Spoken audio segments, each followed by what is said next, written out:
হবে। সম্মানিত ভাই এবং বন্ধুগণ, অবৈধ এমন দ্বিচারিতা বাংলাদেশের মানুষ সহ্য করবে না।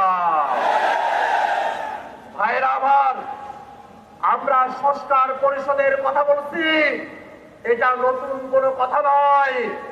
ঐক্যবদ্ধ কমিশনে 30টির উপরে রাজনৈতিক দল একমত হয়ে সকলে এক কথা বলে সংবিধানের টেকসই পরিবর্তনের জন্য, সংস্কার সাধনের জন্য, সংস্কারকে টেকসই করার জন্য সংশোধনী নয়, সংবিধান সংস্কার পরিষদের বিষয়ে সকল রাজনৈতিক দল আমরা একমত হয়েছিলাম।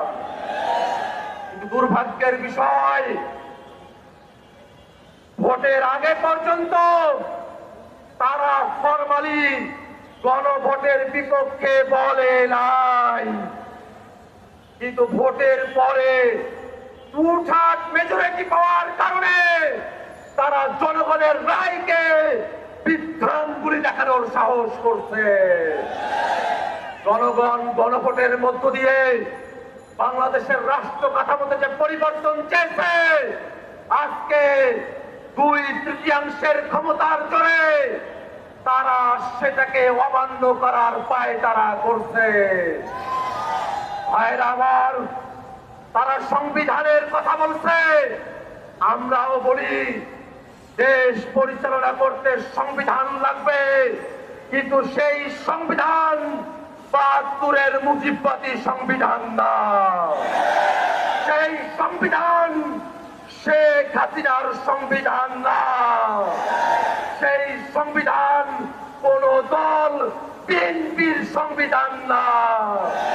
দেশের বিহার অনুযায়ী আপনারা সেটা চান না, আপনারা মৌলিক কাঠামোর পরিবর্তন চান না, এই কারণে এই গণভোট চান না। আমরা বলতে চাই, সংসদে আপনাদের সংখ্যাগরিষ্ঠতা থাকতে পারে, কিন্তু বাংলাদেশের জনগণ 70% সংখ্যাগরিষ্ঠতা নিয়ে রাজপথে আছে। এই জনগণকে কোনোভাবেই অমান্য করে আপনারা টিকে থাকতে পারবেন না।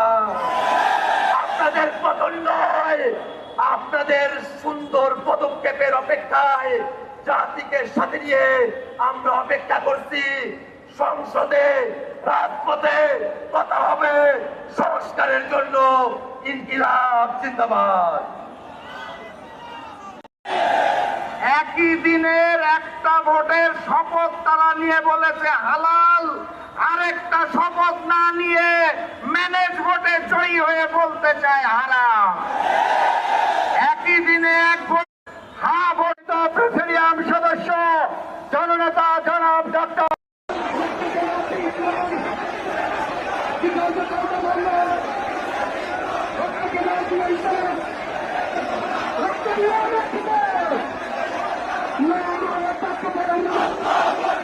জনগণের প্রত্যাশা পূরণে ঐক্যবদ্ধ ভূমিকা পালন করা জনগণের সমাবেশ।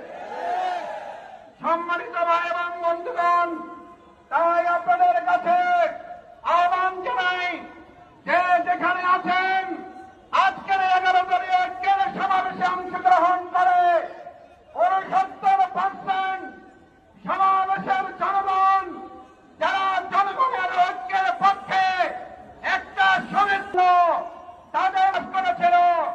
আজকে আমরা শুনছি সংস্কার নয় সংশোধন।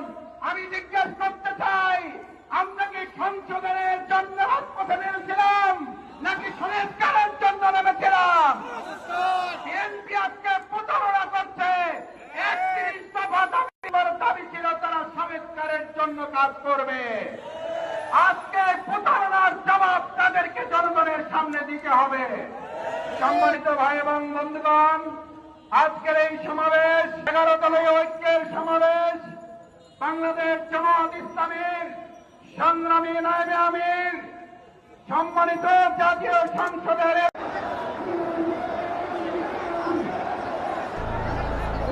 ঠিক এই মুহূর্তে আমরা রয়েছি ঢাকার বাইতুল মোকাররম মসজিদের সামনে থেকে, এবং সেখানে বিক্ষোভ মিছিল করছে। সেখানে বিক্ষোভ মিছিল করছে 11 দলীয় জোট এবং তার কারণ একমাত্র সেটি হচ্ছে গণভোটের রায়ের বিরুদ্ধে। দিল্লি থেকে, মার্কিন থেকে, পিপি থেকে, বিএনপি থেকে সবাই বললো হচ্ছে না তো। ডক্টর মোহাম্মদ ইউনূসকেও আমি রাজপথে এই বিক্ষোভে নামার আহ্বান জানাচ্ছি। ডক্টর মোহাম্মদ ইউনূস সহ সকল উপদেষ্টাদের, যারা অন্তর্বর্তী সরকারের দায়িত্বে ছিলেন, ডক্টর মোহাম্মদ ইউনূস সহ এই যে আমাদের আইন উপদেষ্টা আসিফ নজরুল সহ যার যে সকল উপদেষ্টা ছিলেন, গুরুত্বপূর্ণ ভূমিকা পালন করেছেন, তাদেরকে দায়িত্ব নিতে হবে।